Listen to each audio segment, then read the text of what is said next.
માતાજી, આસો માસની નવરાત્રિના પાવન દિવસોમાં આજે આપણે સાંભળીશું શ્રી રામની વિજય અપાવનારી મા દુર્ગા માતાની કથા વાર્તા। આસો માસના નવલા નવરાત્રિના 9 દિવસોમાં મા જગદંબા આદ્યાશક્તિ પરા અંબા મા નવદુર્ગાનું પૂજન અર્ચન, આરાધના, અનુષ્ઠાન, ઉપવાસ અને વ્રત જપ તપ કરીને માતાને પ્રસન્ન કરવામાં આવે છે।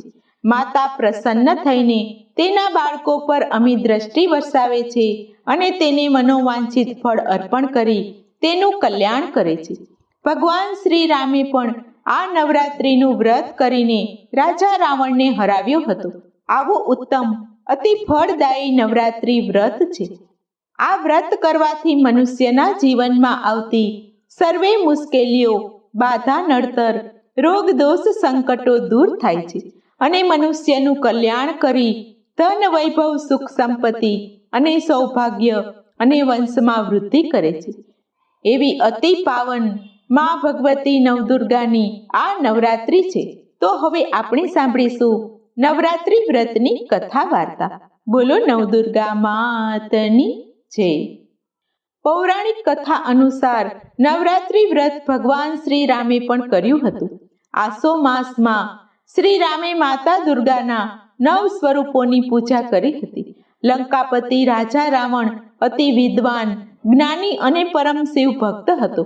ભગવતી મહામાયાએ રાવણની બુદ્ધિને ભ્રષ્ટ કરી અને અહંકારમાં ચૂર થઈને રાજા રાવણે માતા સીતાનું હરણ કર્યું। માતા સીતાનું બળપૂર્વક હરણ કરી રાજા રાવણે અધર્મ કર્યો અને માતા સીતાજીને લંકામાં લાવ્યો। મહાદેવ પાસેથી વરદાન મળતા જ રાજા રાવણ અભિમાનમાં આવીને દેવો, દાનવો અને માનવો પર અતિ ત્રાસ ગુજારતો હતો। આથી ચારે બાજુ હાહાકાર મચ્યો હતો, જેને કારણે મહાશક્તિ કોપાયમાન થયા હતા। અભિમાની રાવણે તેનું સામ્રાજ્ય ચારે બાજુ સ્થાપવા માટે તેના ભાઈ કુબેર પાસેથી પણ સોનાની લંકાને છીનવી હતી અને તેની બહેન સુપર્ણખાની વાતમાં આવીને રાજા રાવણે સાક્ષાત મહામાયા, મા જોગમાયા એવા માતા સીતાનું હરણ કર્યું। રાવણ જ નહીં, રાવણની પ્રજા પણ અધર્મી બની હતી। આ બાજુ પંચવટીમાં રામ સીતાજીની શોધમાં ચારેય બાજુ આકુળ વ્યાકુળ વ્યથિત થઈને ભટકતા હતા। ત્યારે નારદ મુનિનું ત્યાં આગમન થાય છે। ભગવાન શ્રી રામે અને લક્ષ્મણજીએ નારદ મુનિને પ્રણામ કર્યા છે। ત્યારે નારદજી કહે છે કે હે પ્રભુ, તમે આટલા દુઃખી અને વ્યથિત કેમ છો તેનું કારણ હું જાણું છું। માતા સીતાનું હરણ લંકાપતિ રાજા રાવણે કર્યું છે। તેના મૃત્યુને જાણતા જ રાવણે આવું દુષ્ટ કૃત્ય કર્યું છે।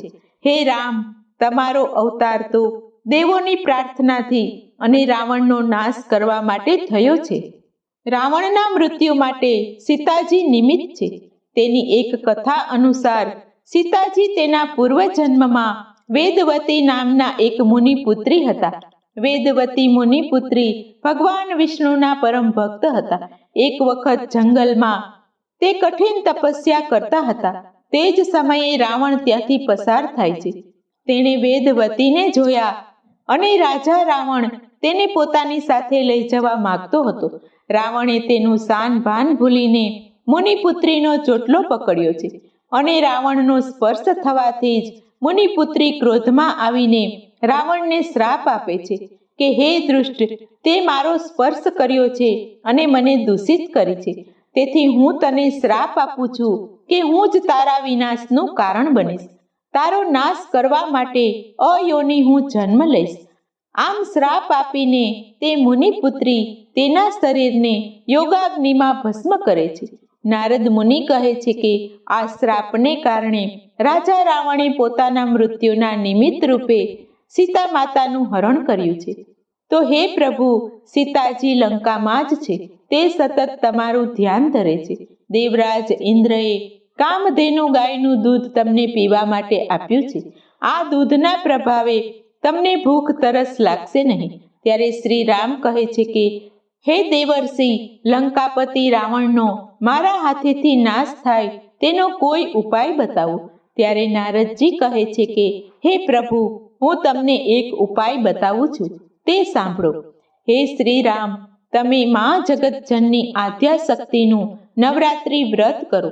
એ વ્રત કરવાથી રાવણનો નાશ નિશ્ચિંત છે અને અધર્મ પર ધર્મનો વિજય થશે. આ વ્રત ભગવાન શ્રી નારાયણે, ભગવાન ભોળાનાથે અને પરમપિતા બ્રહ્માજીએ પણ કર્યું હતું.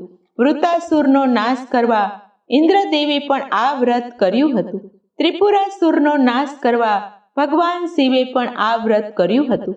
ભગવાન શ્રી રામ નારદજીના આ વચનો સાંભળીને નવરાત્રિ વ્રત કરવાનો સંકલ્પ કરે છે અને કહે છે કે હે દેવર્ષિ, આ વ્રત કઈ રીતે કરવું તે મને કહો. નારદજી કહે છે કે હે શ્રી રામ, આસો માસના પહેલા 9 દિવસને નવરાત્રિ કહેવામાં આવે છે. એકમથી 9મી તિથિ સુધી આ વ્રત કરવું. આ 9 દિવસ માં નવદુર્ગાની પૂજા આરાધના કરવી, હોમ હવન કરવા. આ પ્રમાણે વ્રત કરવાથી તમે શક્તિશાળી બનશો, તેમાં કોઈ શંકાને સ્થાન નથી. કારણ કે નવદુર્ગાની આરાધના એ માં શક્તિની જ આરાધના છે. શક્તિ પ્રાપ્ત કરવા માટે માની આરાધના કરો. ત્યારે શ્રી રામ કહે છે કે હે દેવર્ષિ, તમે જેનું પૂજન કરવાનું કહો છો તે ભગવતી કોણ છે? તેમનો સ્વભાવ શું છે? તે ક્યાંથી ઉત્પન્ન થયા છે તે મને કહો. ત્યારે નારદજી કહે છે કે હે શ્રી રામ, તે દેવી ભગવતી માં આદ્યાશક્તિ સનાતન શક્તિ છે, દેવી છે. સર્વ કામનાને પૂર્ણ કરનારી વિષ્ણુની પાલન શક્તિ છે, બ્રહ્માજીની કર્તુ શક્તિ, ભગવાન ઇન્દ્રની સંહાર શક્તિ છે, ત્રણેય લોકની માં શક્તિ છે. તે કેવી રીતે ક્યાંથી ઉત્પન્ન થઈ હોય? જ્યારે કંઈ પણ ન હતું ત્યારે ભગવતી પરા અંબા પરમાત્મા સાથે વિહાર કરતા હતા. સૃષ્ટિની ઉત્પત્તિ સમયે તે સગુણ થાય છે, બ્રહ્માદિનું સર્જન કરે છે, તેમને સર્વે શક્તિઓ આપે છે. તેથી ત્રિદેવોનું સર્જન થાય છે. તે જ વેદોને રચનાર વેદ માતા છે. બ્રહ્મા વગેરે દેવોએ તેના અસંખ્ય નામો આપ્યા છે. તે પરમ વિદ્યા છે. તેને જાણવાથી જ જન્મ મરણના બંધનમાંથી મનુષ્ય છૂટી જાય છે. હે શ્રી રામ, તમે તેમનું આ વ્રત કરો. હે શ્રી રામ, તમે તેમનું આ વ્રત કરો. એક સ્થાન પર આસન મૂકી તેના પર મા જગદંબાનું સ્થાપન કરી આ વ્રત કરો.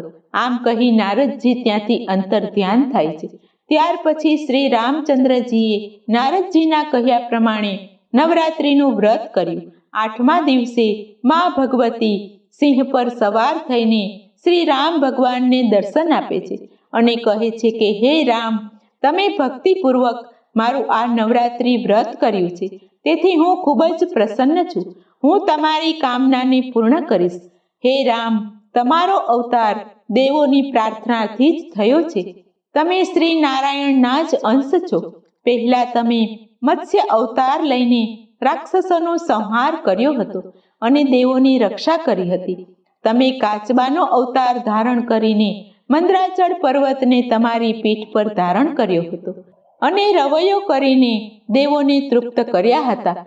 તમે વરાહ અવતાર ધારણ કરીને દાંતોની અણી ઉપર પૃથ્વીને ધારણ કરી હતી અને હિરણાક્ષને માર્યો હતો.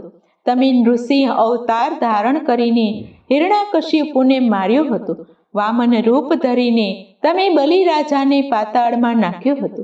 તમે મારા અને વિષ્ણુના અંશથી યુક્ત હોય પરશુરામ રૂપે ક્ષત્રિયોનો નાશ કરીને ઋષિ કશ્યપને પૃથ્વીનું દાન કર્યું હતું. હે રામ, તમે મારી શક્તિથી યુક્ત થઈ વાનરોનો સાથ લઈને રાવણનો નાશ કરશો અને તમે 11,000 વર્ષ સુધી પૃથ્વી પર રાજ્ય કરશો. આટલું કહીને માં ભગવતી દેવી અંતર ધ્યાન થયા. પરમ શક્તિથી પ્રેરાયેલા અને નવરાત્રિ વ્રતના પ્રભાવે રામચંદ્રજીએ રાવણનો નાશ કર્યો અને દૈત્યોનો સંહાર કર્યો અને અધર્મ પર ધર્મનો વિજય થયો.